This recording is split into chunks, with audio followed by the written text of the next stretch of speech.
Here I have Samsung J6, and let me show you how to do wipe cache partition on the following device.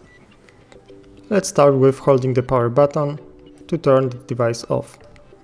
Okay, tap power off, and once again.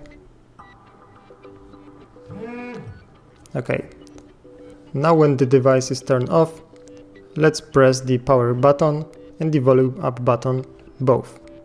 Let's hold it.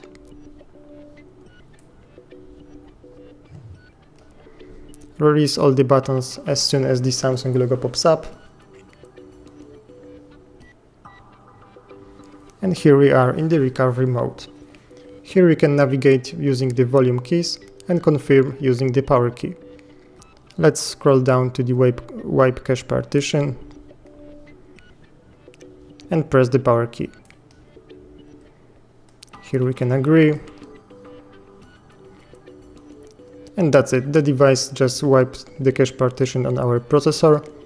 We can now turn back to the normal Android and press reboot system now. The device will turn on now. Okay, that's it for this video, thank you for watching. Please subscribe to our channel and leave a like under the video.